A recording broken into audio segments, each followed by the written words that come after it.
Anda menyaksikan live breaking news bersama saya Siska Mawaski.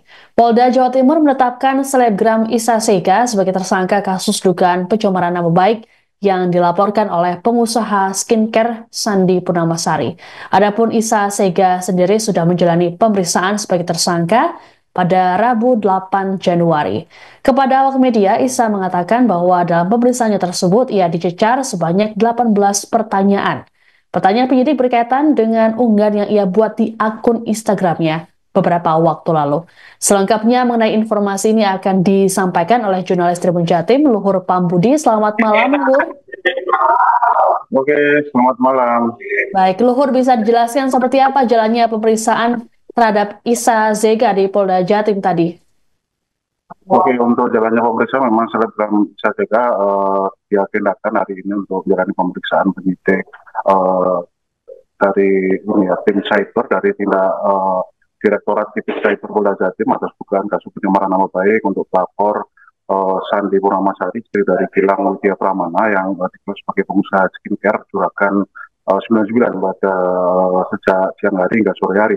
Dan setelah hampir 3 jam jalan pemeriksaan sejak siang hari hingga sore hari, JTK yang mengenakan busana warna putih itu mengaku menjalani pemeriksaan dengan menyandang status sebagai tersangka. Ia datang menjalani agenda pemeriksaan tersebut ditemani oleh beberapa kerabat dan juga teman-temannya. Selama menjalani pemeriksaan tersebut, ada sekitar jumlah pertanyaan yang harus dijawabnya adalah sekitar 18 poin pertanyaan. Namun secara garis besar pertanyaan yang disampaikan padanya bermaksud untuk menggali maksud dan tujuan dirinya membuat unggahan Instagram Story atau Story yang dilansir oleh akun IG pribadinya beberapa bulan yang lalu.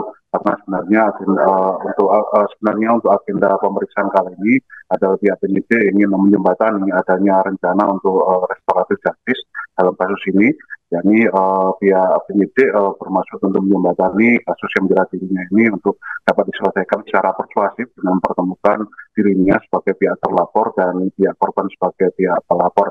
Hanya saja menurut Isa Zeka, pihak korban secara langsung yang Bu Sandi ya dari pihak korban atau pihak pelapor tidak hadir secara langsung secara tatap muka, melainkan diwakilkan oleh pihak pengacara yang sudah ditunjuk oleh dari pihak korban, sehingga rentetan penjelasan dari postingan dalam akun Instagram yang sempat dibuatnya dan akhirnya berujung laporan kepolisian dan menyeret nama dan menyeret dari Isa Zeka sendiri cuma didengar oleh pihak pengacara dari korban. Dan Isa Zeka tadi juga menegaskan bahwasanya dirinya tidak keberatan dengan adanya status hukum sebagai tersangka dalam kasus ini. Selain karena dirinya sudah terbiasa berperkara hukum, ya sebagai warga negara yang baik juga tetap berkeinginan untuk menunjukkan itikat baik, memenuhi kewajiban hukum yang salah satunya adalah memenuhi agenda pemeriksaan di kepolisian, tepatnya di Mapolda Jawa Timur. Isa Zeka juga menegaskan bahwa dirinya tetap akan menunggu dan tentunya menghargai setiap keinginan dari pihak korban atau pihak pelapor atas nasib akhir dari perjalanan kasus ini. Manakala memang pihak korban menghendaki kasus ini berjalan terus tanpa perdamaian, ya tak akan menolaknya, bahkan berusaha legowo untuk menerima keinginan korban tersebut. Bahkan dirinya juga bakal menyiapkan diri untuk menjalani serangkaian tahapan hukum yang harus dijalaninya beberapa waktu yang akan datang. Lagi demikian, dari lubuk hati terdalamnya, Isa Zeka tadi juga mengaku dirinya juga berkeinginan kasus hukum yang menjeratnya ini bisa berakhir damai dan memberikan solusi terbaik bagi semua pihak.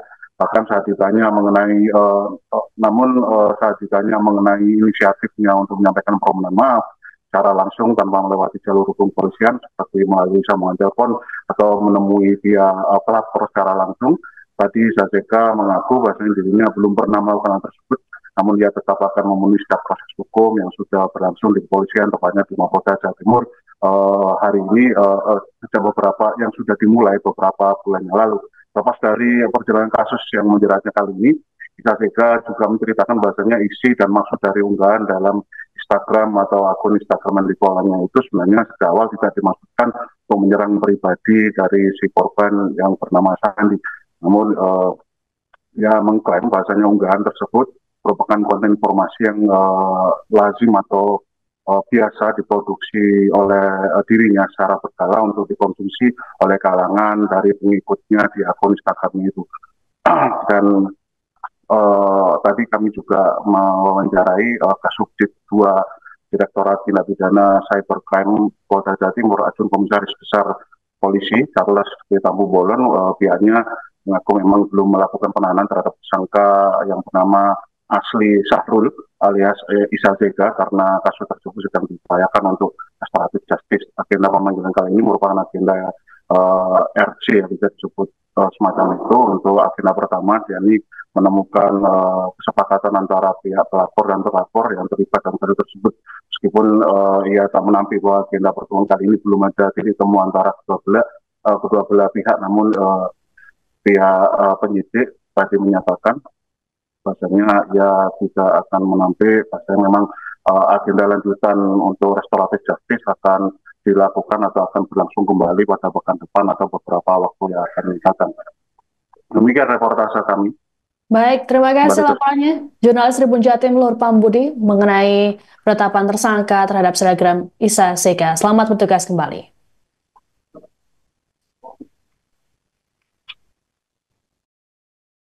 Lapor gitu, ketemunya sama pengacara. Oh, berarti tapi ada pemeriksaan tadi? Ada pemeriksaan tersangka biasa. Berarti statusnya tersangka? Statusnya tersangka, nggak datang.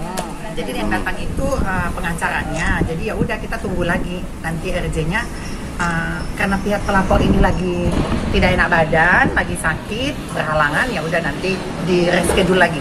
Berarti hari ini belum ada kesepakatan damai? Belum ada. Tapi dari mbaknya sendiri ingin damai? Dari kita, yeah. Dari maminya sendiri. Yeah. Kalau mami sih mengikuti ya, mengikuti dalam arti enaknya pelapor maunya apa, seperti itu. Kalau dari mami sendiri ya ngikutin alurnya aja.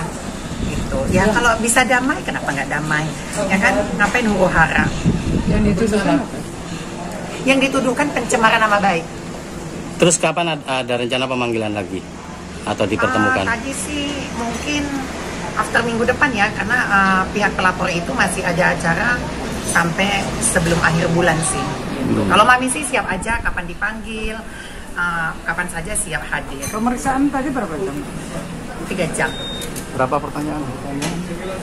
Ada berapa pertanyaan ya? 18 ya? Ya, mungkin segitu. Mbak, tapi memang ada itikat baik untuk damai ya? Oh, kalau mami sendiri ada dong, kalau nggak mungkin datang kan? Sudah ada kayak tabayun untuk menceritakan atau meminta maaf secara pribadi?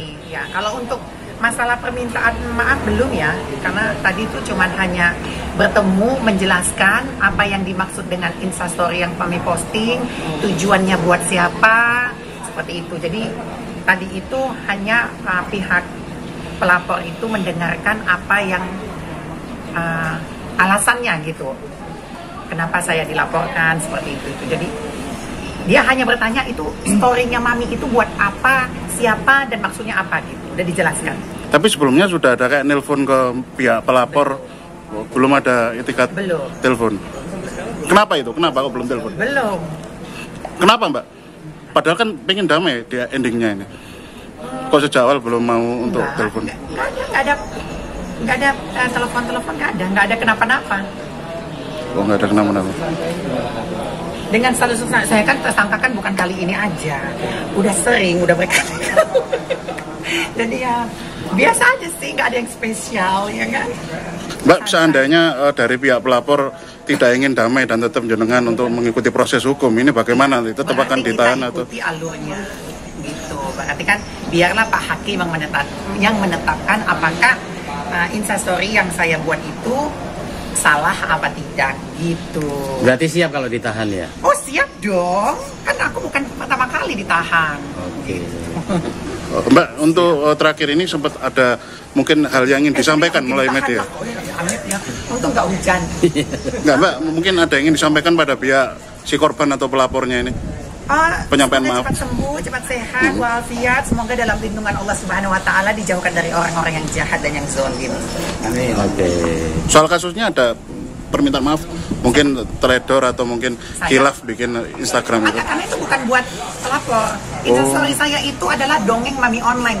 Yang mana dongeng mami online itu untuk cerita-cerita menghibur anak-anak online. Kan saya terkenal dengan yang namanya mami online. Jadi saya berhak untuk story saya selagi tidak menyinggung orang, ya yang merasa tersinggung ya saya juga bingung ya kenapa bisa tersinggung gitu. Makanya tadi kita jelaskan. Itu ada lagi pertanyaan. Oke, sudah? Oke. Mami, ini mengenai Nikita Mirzani. Hari ini kan nggak orang nggak keluar baru ya kan? Rencana mau sama teman-teman tadi? Rencana mau kita sama teman-teman tadi? Oke. Yuk. Ya mau ngopo. Dan terkait kehadiran daripada Isa Zeka ini gimana? Memenuhi panggilan. Ya. Dan ini tadi Isa Zeka menyampaikan sudah menjadi tersangka. Apa benar, Dan? Ya betul. Alasannya apa? Ya dari hasil pelaporan dari Ibu Sandy. Berarti ini panggilan pertama sebagai tersangka. Ya. Nah, ini tadi ada 18 pertanyaan sekitar segitu yang dianukan, ya kurang lebih. Nah, itu nantinya apa akan Download Tribun X sekarang. Menghadirkan lokal menjadi Indonesia.